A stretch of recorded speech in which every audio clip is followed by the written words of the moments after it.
이 시간 은혜 받으실 하나님의 말씀은 이사야서 53장 1절에서 8절에 있는 말씀입니다. 우리의 전한 것을 누가 믿었느냐? 야훼 팔이 네게 나타났느냐? 그는 주 앞에서 자라나기를 연한 순 같고 마른 땅에서 나온 줄기 같아서 고운 모양도 없고 풍채도 없은즉 우리의 보기에 흠모할 만한 아름다운 것이 없도다. 그는 멸치를 받아서 사람에게 실어버린 바 되었으며 간고를 많이 겪었으며 질고를 아는 자라. 마치 사람들에게 얼굴을 가리우고 보지 않음을 받는 자 같아서 멸시를 당하였고 우리도 그를 귀히 여기지 아니하였도다.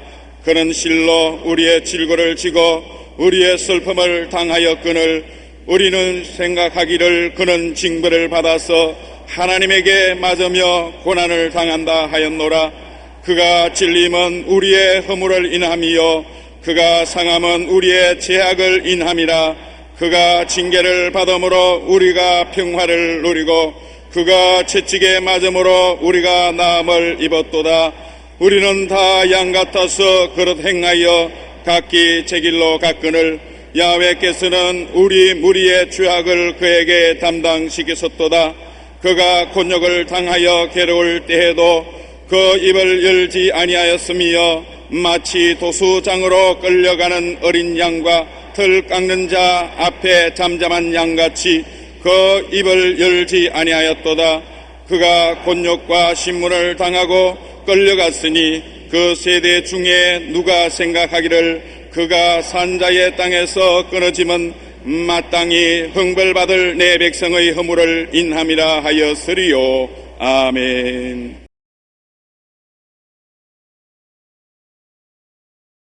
우리의 전한 것을 누가 믿었느냐란 제목으로 말씀을 나누겠습니다.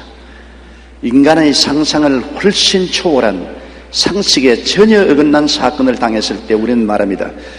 도대체 이와 같은 일을 누가 믿을 수 있겠는가? 예수님의 탄생과 그 생애에 관한 계시를 받았을 때 이사야는 의안이 벙벙하여 탄식했습니다. 우리의 전한 것을 누가 믿어주겠는가? 하나님의 외아들 예수님의 탄생은 너무나 처음부터 비극적인 것이었습니다. 이사야는 말했습니다. 예수님의 탄생은 마른 땅에서 난 연한 순 같고 줄기 같아서 고운 모양도 없고 풍채도 없어서 세상적으로 볼 때 흠모할 만한 아름다운 것이 전혀 없다고 탄식했습니다. 과연 예수님은 마른 땅 같은 빈민촌 나사렛의 가난한 집 처녀 마리아의 몸에 잉태되어 연약한 어린 아기로 태어났기 때문에 융성한 집안이나 고관 대작의 집에서 태어난 아기들처럼 많은 사람들이 기뻐하고 흠모하고 찬양함을 받지 못했습니다. 너무나 슬프도록 보통의 아기로 세상에 태어났습니다. 예수님의 삶 전체도 이사야는 이렇게 말했습니다. 그는 멸시를 받아서 사람들에게 실어버린 바 받았다. 정말로 예수님은 유대교 지도자들이나 바리새교인, 서두개교인, 교법사들, 사회 지도자들에게 멸시와 천대와 박대를 당했었습니다. 그리고 그는 갓난 신고를 많이 겪었으며 질고를 아는 자라고 했습니다. 그의 삶은 풍찬 노숙을 하고 갓난 신고를 많이 겪었으며 인간의 질고 때문에 마음이 너무나 아프고 괴로웠습니다. 제2위 하나님이신 예수님께서 사람으로 오셔서 이처럼 푸대접을 받으실 것을 누가 믿을 수가 있었겠습니까? 그 옛날 선지자 이사야도 고개를 설레설레 흔들며 믿을 수 없는 일이라고 한 것처럼 오늘날 우리도 이 소식을 접할 때 입을 딱 벌리고 당치 않는 말이라고 말하게 될 것입니다. 예수님의 이 가난하고 슬픈 출생과 그의 고난을 오늘 우리는 음미해 보아야 하겠습니다. 첫째로 성경은 두드러지게 이사야 선지자를 통해서 주전 700여 년 전에 예언해서 말씀하기를 그는 실로 우리의 질고를 지고 우리의 슬픔을 당했다고 말했습니다. 이사야 53장 3절로 4절에 그는 멸시를 받아서 사람에게 실어버린 바 되었으며 간고를 많이 겪었으며 질고를 하는 자라. 그는 실로 우리의 질고를 지고 우리의 슬픔을 당했다고 말했습니다. 주님께서는 그 사역의 3분의 2는 병 고치는 데 보내셨습니다. 인류의 구원자이신 예수님이 이 땅에 오셔서 왜 영혼 구원의 역사에만 집중하지 아니하시고 그 사역의 3분의 2는 처처에 다니시면서 병 고치는 데 보내셨습니다. 그것은 사람들이 병들어서 고통당하는 것을 주님은 몹시 안타깝게 생각하고 괴로워했기 때문인 것입니다. 마태복음 4장 23절로 24절에 예수께서 온 갈릴리에 두루 다니사 저희 회당에서 가르치시며 천국 복음을 전파하시고 백성 중에 모든 병과 모든 약한 것을 고치시니 그의 소문이 온 수리아에 퍼진지라 사람들이 모든 앓는 자 곧 각색 병과 고통에 걸린 자 귀신 들린 자 간절한 자 중풍병자들을 데려오니 저희를 고치시더라. 천국은 치료에 있습니다. 그리스도의 복음 증거와 치료는 분리할래야 분리할 수가 없습니다. 하늘나라가 임한 곳에는 치료가 나타나고 귀신이 쫓겨나가고 하나님의 은총이 나타나게 되어 있는 것입니다. 어느 종교도 치료가 중심이 된 종교는 없습니다. 그러나 그리스도는 천국 복음을 전가할 때 천국 복음의 속성이요 기반인 치료를 꼭 나타내신 것입니다. 12제자 70인의 제자 그리고 후에 모든 믿는 자에게도 반드시 복음을 전할 때는 병자를 고치라고 말하셨습니다. 마태복음 10장 1절에 예수께서 그 12제자를 부르사 더러운 귀신을 쫓아내며 모든 병과 모든 약한 것을 고치는 권능을 주셨다고 말했습니다. 70인의 제자를 내보낼 때도 누가복음 10장 19절에 내가 너희에게 뱀과 전갈을 밟으며 원수의 모든 능력을 제어할 권세를 주었으니 너희를 해할 자가 결단코 없으라고 말했고 주님이 부활해서 승천하기 전에 모든 교회 모든 성도들에게 부탁한 말씀 마가복음 16장 17절 18절에 믿는 자들에게 이런 표적이 따르니 저희가 내 이름으로 귀신을 쫓아내며 새 방언을 말하며 뱀을 집으며 무슨 독을 마실지라도 해를 받지 않으며 병든 자에게 손을 얹은즉 나으리라고 말했습니다. 예수님은 병에 대해서 추호도 타협하지 않았습니다. 주님은 병을 미워하셨습니다. 병과 예수 그리스도는 원수지간입니다. 예수님은 병과 더불어 살기를 원치 않았었습니다. 왜냐? 병은 천국에 역행하는 것이기 때문인 것입니다. 병은 생명을 빼앗아가기 때문인 것입니다. 도적이 오는 것은 도적질하고 죽이고 멸망시키는 것뿐이요 인자가 온 것은 양으로 생명을 얻게 하되 풍성히 얻게 하려 왔다고 말한 것입니다. 치료는 생명에 속하고 병은 사망에 속하고 있기 때문인 것입니다. 성경에 스플랑크니 조마이라는 헬라어가 있는데 그 헬라어는 민망히 여기다 또는 불쌍히 여기사로 번역되어 있습니다. 마음에 깊은 슬픔을 느낀다는 말인 것입니다. 이 단어는 성경에 12번 나오는데 그 중에 8번이 예수님의 마음을 표현할 때 사용했습니다. 5번은 병자와 죽은 자를 보셨을 때, 3번은 굶주려 고통받거나 목자 없는 양같이 방황하는 백성들을 보셨을 때 느낀 감정을 표현했습니다. 예수님은 병들고 고통당하고 죽는 사람이나 헐벗고 굶주린 사람을 볼 때 마음에 깊은 슬픔을 느꼈다는 것입니다. 주님은 종교적인 수단이나 방법이나 의무를 통해서 이 사람들을 돌본 것이 아닙니다. 주님은 병든 자, 죽는 자를 보고 눈물을 흘리셨습니다. 헐벗고 굶주린 자를 보고 마음에 깊은 슬픔과 고통을 느끼신 것입니다. 주님은 냉랭한 철학자나 종교가가 아닙니다. 주님은 하나님의 아들로서 우리의 고난에 동참하기 위해서 오신 것입니다. 우리의 죄와 고통과 질병과 배고픔과 절망을 함께 걸머쥐고 주님은 우리 때문에 몸부림친 그런 하나님인 것입니다. 예수님의 마음은 인간의 병 때문에 항상 무거우셨고 질병의 슬픔이 동참하셨습니다. 여러분, 병을 앓는 자식을 준 부모는 마음에 항상 괴롭고 무겁습니다. 자식이 병들어서 고통을 당하는데 부모가 한신들 마음에 평안할 수 있습니까? 왜? 자식이기 때문에 그 짐을 함께 걸머지는 것입니다. 예수님은 우리의 창조주시기 때문에 우리가 병 앓을 때 우리의 병을 주님은 함께 걸머지고 슬퍼하고 마음 무거워합니다. 마태복음 9장 35절로 36절에 예수께서 모든 성과 촌에 두루 다니사 저희 회당에서 가르치시며 천국 복음을 전파하시며 모든 병과 모든 약한 것을 고치시니라. 무리를 보시고 민망히 여기시니 이는 저희가 목자 없는 양과 같이 고생하며 유리함이라. 주님의 마음이 너무나 괴로웠습니다. 민망히 느끼셨어요. 마태복음 14장 14절에 예수께서 나오사 큰 무리를 보시고 불쌍히 여기사 그 중에 있는 병든 자를 고쳐줬다. 그렇기 때문에 주님은 어찌하든지 인간의 질병과 고통을 제하기 위해서는 당신이 모든 희생을 감당하기로 결정내린 것입니다. 그는 기어코 채찍에 등에 갈기갈기 찢어지는 매를 맞고 우리 병고를 대신 갚으십니다. 이사야 53장 5절에 그가 채찍에 맞음으로 우리가 나음을 입었다고 말했습니다. 예수님은 로마의 관정에서 골고다로 가기 전에 벌거벗김을 당하고 채찍에 등이 갈기 찢어지도록 맞았습니다.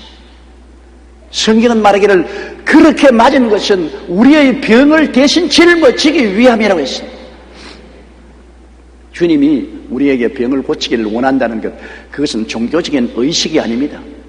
예수님은 당신의 몸을 내놓고 찢어지고 피투성이가 될 때까지라도 우리 병을 짊어지겠다, 우리 병을 대속하겠다는 굳은 마음의 결심을 가지고 있었습니다. 그것은 자식의 병을 부모가 걸머지겠다, 자식의 어려움을 부모가 담당하겠다는 그 심정 수천 배 수만 배입니다. 예수님이 우리의 육신의 질병에 대한 그 무거운 마음의 책임과 고통은 우리가 상상할 수 없을 정도입니다. 그렇기 때문에 주님은 기어코 당신의 등을 내놓았습니다. 때려라, 내 가죽을 벗겨라, 피투성이로 만들어라, 그리고 그 흘린 피로서 병의 대가를 지불하라. 내가 고통 속에 몸부림치더라도 내 백성을 치료하고 싶다.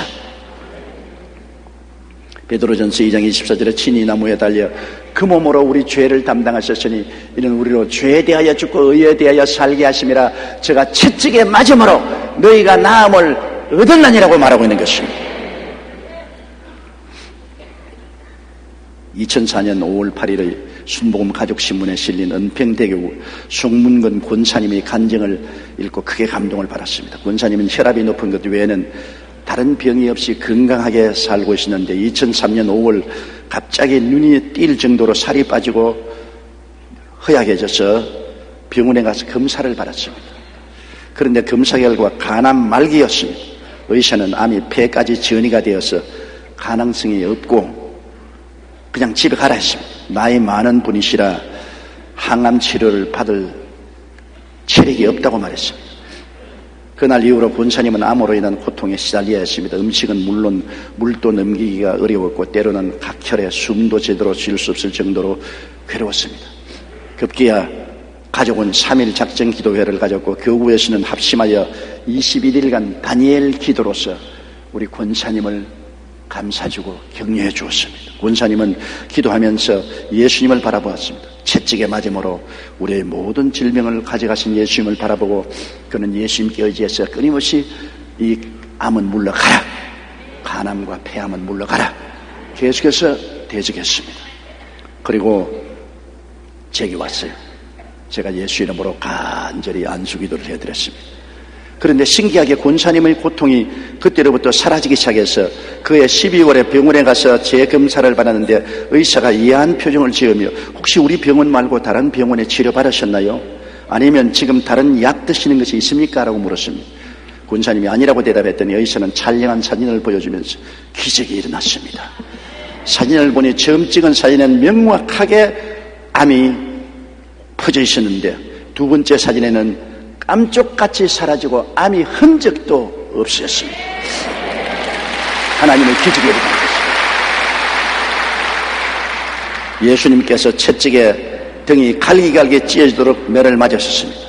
우리의 모든 병을 대신 지신 것입니다. 그러므로 누구든지 이 예수님을 바라보고 믿음으로 나가면 오늘 또 예수님의 치료의 능력은 나타나는 것입니다. 성경에는 히브리서 13장 8절에 예수 그리스도는 어제나 오늘이나 영원토록 동일하다고 말한 것입니다. 그러므로 병은 여러분 불법입니다. 병은 우리가 용납할 수 없습니다. 예수를 믿는 사람, 예수의 보혈을 의지하는 사람은 2000년 전부터 법적으로 이미 고침을 받은 사람들인 것입니다. 우리는 마귀의 거짓에 속아 넘어가서 고통당하지 말아야 됩니다. 우리는 그리스도의 이 사랑과 자비와 대수고 연총에 단호하게 서서 병을 대적하고 그리스도의 치료의 권세를 주장해야 될 줄로 믿습니다. 둘째로 성경은 그가 찔리면 우리 허물 때문이요 그가 상하면 우리의 죄악 때문이라고 말하셨습니다. 외적인 육체의 찔림은 우리의 육체로 지은 허물 때문에 그렇지 않습니까? 양손에 양발에 그리고 머리에 가시관 썼는데요. 머리로서 허물진 생각 많이 하고 양손 가지고 얼마나 허물진 인생을 살았으며 양발 가지고 얼마나 허물진 인생을 살았습니까? 제가 찔리면 우리 허물이 나며 이 세상에 허물 없는 사람 아무도 없지요. 틀어서 먼지 안 나는 사람 누가 있어요? 다 허물이 너무나 많죠. 우리의 허물 때문에 주님이 수족이 찔리고 가시관 썼습니다. 히브리서 9장 21절에 율법을 쫓아 그의 모든 물건이 피로서 정결하게 되느니 피 흘림이 없은즉 사심이 없느니라. 히브리 13장 12절에 그러므로 예수도 자기 피로서 백성을 거룩게 하려고 성문 밖에서 고난을 받으셨느니라. 수족이 찔려서 흘린 피로서 허물진 죄를 대속하셨습니다. 내적 심령의 상함은 우리의 범죄 때문입니다. 여러분 속상하지 않아요? 우리 어머님은 우리 9 형제를 길렀기 때문에 그 가난할 때 일정시에 6.25를 통해서 자식들을 길렀기 때문에 어머니가 늘 하시던 말씀이 기억납니다. 내 속이 상해 죽겠다. 아이고 속 상해서 죽겠다. 그래서 난 늘 속이 이래요. 속이 뭐가 상하는지 보여주면 좋겠다. 안 보이잖아요. 그러나 바깥에 입는 상처도 고통스럽지만은 속이 상한 것 굉장히 고통스러운 것입니다. 심장이 터질 것 같다고 그렇게 말한 사람도 있지 않습니까? 예수 그리스도는 그 속 사람이 상해서 그 형상을 알아볼 수가 없었습니다. 이사야 52장 14절에 이왕에는 그 얼굴이 타인보다 상하였고 그 모양이 인생보다 상하였으므로 무리가 그를 보고 놀랬다고 했습니다. 완전히 주님은 속이 상해서 이그러졌습니다. 문드러졌습니다. 시편 22편 14절에 나는 물같이 쏟아졌으며 내 모든 뼈는 어그러졌으며 내 마음은 총밀 같아서 내 속에서 녹았다. 상상을 초월할 만큼 주님은 그 내적 심령이 상함을 입었었습니다. 주님은 인간을 지으신 책임, 인간에 대한 끊지 못할 사랑 때문에 이 고난을 끌어안은 것입니다. 못된 자식을 준 부부가 그 자식 때문에 고생을 많이 하고 많이 번뇌를 하다가 하루 저녁에 둘이가 이 말을 맞대고 앉아서 이야기를 하기 시작했습니다. 여보, 우리 이 자식 그만 안 낳은 것으로 생각하자. 이 버린 자식 안 낳은 것으로 생각하고 오늘부터 잊어버리자. 버린 자식 내 던져버리고 이제는 우리 마음 편안하게 살자. 안 낳은 것으로 생각하자. 그러고 난 다음에 둘이가 잠자리에 들어갔는데 한참 있다가 보니 남편도 안 자고 있고 아내도 안 자고 있습니다. 둘이가 다 휴. 부인이 여보 안 낳은 줄로 생각하면 되는데 왜 그러냐 이건. 아무리 안 낳은 줄로 생각해도 낳은 것을 어떻게 안 낳은 줄로 생각하지. 낳았으니 이거 아무리 던져버리고 잊어버리려도 잊어버릴 수 없어요. 자식을 낳아서 기른 사람은 다 알고 있습니다. 마음에 자식과의 연결된 그 끈은 끊을 수가 없습니다. 인간을 지으신 하나님이 바로 그 심정입니다. 하나님의 형상과 모양대로 인간을 지으셨으니 하나님이 안 지은 것처럼 하시려도 안 됩니다. 하나님의 마음에 얼마나 무거운 책임을 느끼고 근질긴 끊지 못할 사랑 때문에 독생자 예수님을 보내주셨고 예수님은 우리의 죄를 대신 짊어지고 십자가에 올라가셨습니다. 이사야 53장 6절에 우리는 다 양 같아서 그를 향하여 가게 책일로 갔거늘 야외에 계신 우리 무리의 죄악을 저에게 담당시켰도다. 왜 죄는 우리가 지었는데 고생은 하나님의 아들이 해야 됩니까?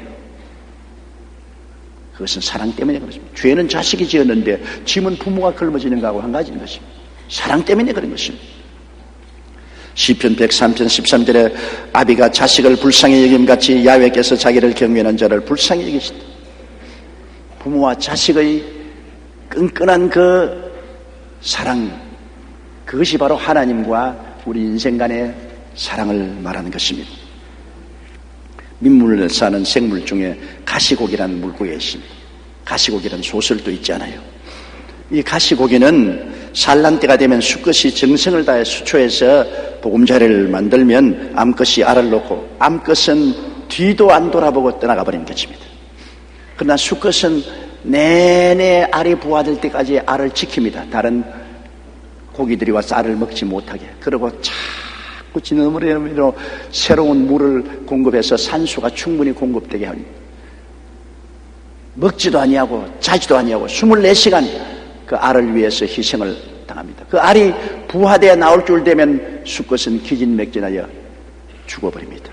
그러면 새끼들이 알에서 깨어나서 뭘 먹고 자라냐? 죽어버린 아버지의 시체를 먹고 자랍니다. 그래서 가시고기는 있는 것을 다 희생해서 새끼를 위해서 목숨을 바치는 물고기를 말합니다. 하나님께서 우리를 위해 목숨까지 주신 것은 우리를 사랑하시기 때문인 것입니다. 하나님이 부모가 자식을 사랑하는 그 이상의 사랑으로 우리들의 고통에 동참하신 것입니다. 셋째로 그가 징계를 받음으로 우리가 평화를 누린다. 징계란 잘못에 대한 대가로 고난받는 것을 말하지 않습니다. 회사에서 잘못하면 징계받아서 심할서를 쓰든지 강등이 되든지 쫓겨나지 않아요. 징계라는 것은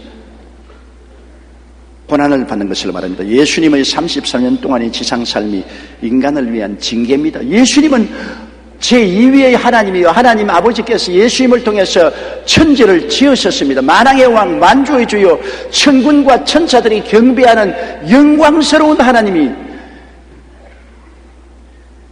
동정녀 마리아의 몸을 통해서 이 땅에 태어나서 인간으로서 이 땅에서 사셨습니다. 그 삶 전체가 징계입니다. 여러분, 하나님이 저주받은 이 땅에 와서 살았다는 그 자체가 징계입니다. 왜 이 땅에 와야 됐나요? 하나님을 버린 인생 때문에 그런 것입니다. 하나님을 버린 인생 때문에 예수님이 대신 징계를 받은 것입니다. 빌립보 2장 8절에 사람의 모양으로 나타나셨음에 자기를 낮추시고 죽기까지 복종하셨으니 곧 십자가에 죽으심이라고 했습니다. 아담이 에덴에서 쫓겨나 만든 세상, 즉 저주받은 세상을 주님은 끌어안기 위해서 이 세상에 오신 것입니다. 마가복음 10장 45절에 인자에 온 것은 섬김을 받으려 함이 아니라 도리어 섬기려 하고 자기의 목숨을 많은 사람의 대속물로 주려 왔다고 말씀하셨습니다. 그러므로 주님은 징계를 자원하고 오신 것입니다. 십자가를 지시고 골고다로 향하신 예수님의 초라한 모습, 그리고 버림받아 십자가에 매달리신 주님, 이것이 모두 다 하나님께로부터 쫓겨났고 버림받은 징계인 것입니다. 아담과 하와가 범죄하고 하나님께로부터 쫓겨난 그 고통을 예수님이 대신 갚음으로 우리가 다시 하나님 품으로 돌아오고 하나님의 은총과 사랑과 축복을 받을 수 있게 만들기 위해서 주님께서 그 대가를 지불하시는 것입니다. 마가복음 15장 34절에 제9시에 예수께서 크게 소리 지르시되 엘리 엘리 라마 사막다니 하니 이를 번역하면 나의 하나님이여 나의 하나님이여 어찌하여 나를 버리셨나이까. 하나님 아버지와 예수님이 분리될 수가 없어요. 그런데 우리의 죄를 짊어지고 십자가에 하나님의 매를 맞고 심판을 당할 때는 하나님 아버지가 등을 돌려버렸습니다. 영원히 하나님과 함께 계신 예수님, 하나님의 영광의 광채를 잃은 적이 없는 예수님은 십자가에 매달렸을 때 하나님의 버림을 당했습니다. 어마어마한 징계를 당하신 것입니다. 시편 22편 6절에 나는 벌레요 사람이 아니라 사람의 회방거리요 백성의 조롱거리니이다, 그렇게 말씀하셨습니다. 많은 사람들이 십자가형을 단순히 나무에 사람을 못 박은 것으로 생각합니다. 그러나 지금까지의 연구 결과에 의하면 십자가에 못 박는 것은 맨 마지막 순서로 하는 것이고 그 형별은 심한 채찍으로부터 시작된다고 합니다. 게다가 당시 사용했던 채찍의 끝에는 나비나 동물의 뼈 같은 것이 붙어 있어서 한 번 맞으면 살 속에 박혀서 살을 찢고 뼈를 상하게 했습니다. 그 고통 또한 엄청난 충격으로 즉사하는 사람들도 있었다고 기록하고 있습니다. 이뿐이 아닙니다. 날씨가 더웠기 때문에 채찍에 맞은 상처에서는 곧바로 진물이 흐르고 염증이 생기기 시작하여 죄수의 몸은 불처럼 열이 화끈 났습니다. 염증과 후유증으로 그렇습니다. 그 상태로 자신이 못 박힐 2m 길이의 무거운 나무를 끌고 사형 장소까지 이동하는 것입니다. 그 후에야 십자가형이 집행되는데 그 십자가형의 고통은 우리의 상상을 완전히 초월합니다.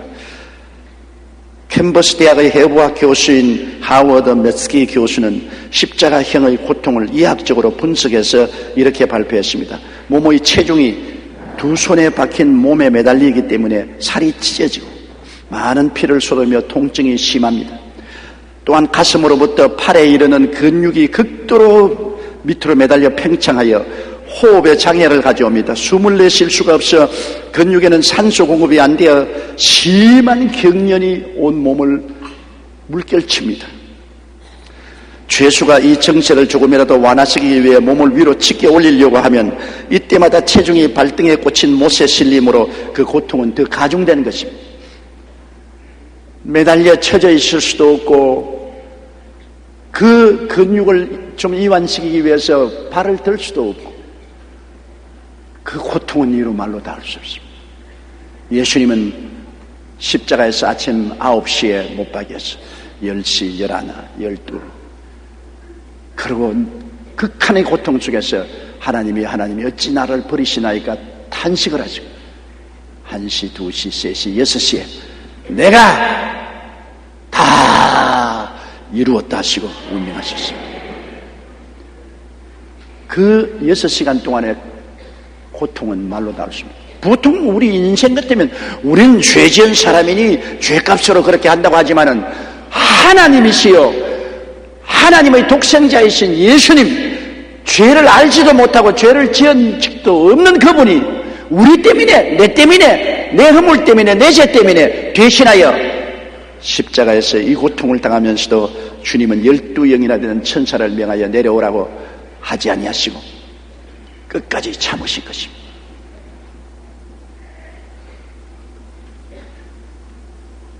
이 그리스도의 사랑과 은혜를 무슨 말로 우리가 표현하겠습니까?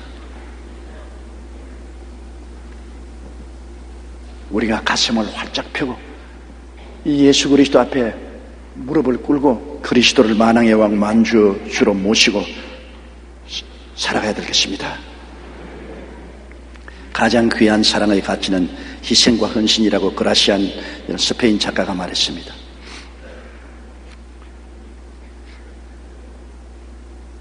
저는 한번 예수님이 십자가에 못 박힌 장면을 환상으로 본 적이 있어요. 기도하다가 주님이 십자가에 못 박히는 모습을 보았습니다. 그러고 난 다음에 흘러나오는 찬송을 들었습니다. 얼마나 아프셨냐 못 박힌 손과 발. 죄 없이 십자가에 매달리신 예수님, 하늘도 땅도 울고 초목들도 다 울고 해조차 빛을 잃고 온누리 빛이 않네. 아 고마워라 주님의 그 사랑. 나는 그 음악 소리가 배경에서 들리면서 예수님이 십자가에 고난당한 모습을 보았습니다.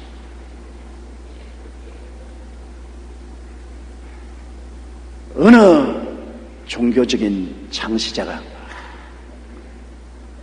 우리를 위해서 몸을 찢고 피를 흘려 죽음으로써 우리를 구원하신 분이 있습니까? 예수님밖에 없는 것입니다.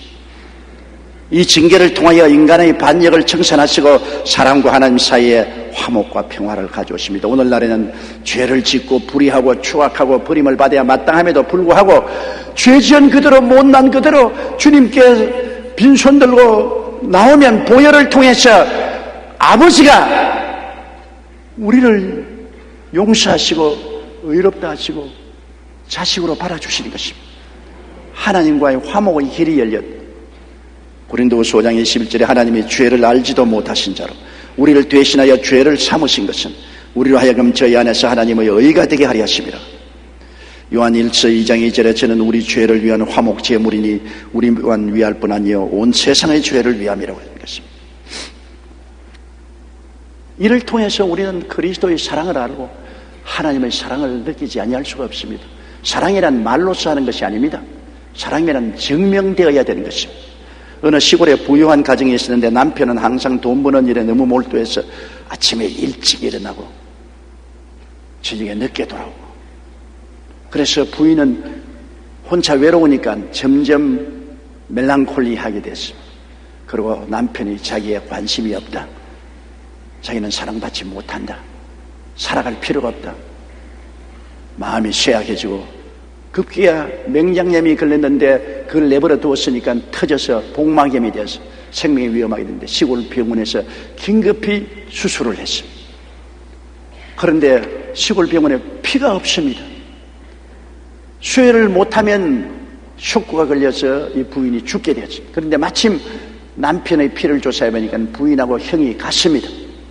그래서 생피를 남편의 팔을 걷어서 거기에다 주사를 꼽고 그 피를 그대로 코드를 통해서 부인의 팔에다 꽂았습니다. 부인이 정신이 희미한 가운데서 그는 내가 죽어야지, 난 사랑받지 못하고 우리 남편에게 인정도 못 받았니 내가 무엇보다 살아야 되겠냐, 그런 심정을 가지고 보았는데 남편이 곁에 있거든. 그러고 보니까 남편의 팔뚝에서 붉은 피가 관을 통해서 자기의 팔뚝 혈관 속으로 흘러들어요. 너무나 놀랐습니다. 남편이 주먹을 놨다가 폈다가 하는 때 남편의 몸에 있는 피가 자기의 몸으로 흘러들어오는 것을 보고 그는 충격을 느끼고 회개를 했습니다. 아, 남편이 아침에 일찍 일어나고 저녁에 늦게 들어오는 것은 내가 잘 살고 우리 집안이 잘 살게 하기 위해서 희생을 한 거구나. 남편이 나를 사랑하지 않는다면 어떻게 자기 몸에 있는 피를 직접 내 혈관에 꼽아서 이렇게 피를 전달해 주겠는가. 그래서 그 부인은 크게 회개하고 병에서 나와서 정말 남편을 사랑하고 가정을 꾸리는 좋은 부인이 되었다는 간증을 제가 직접 읽어본 적이 있습니다. 그는 사랑을 체험했습니다.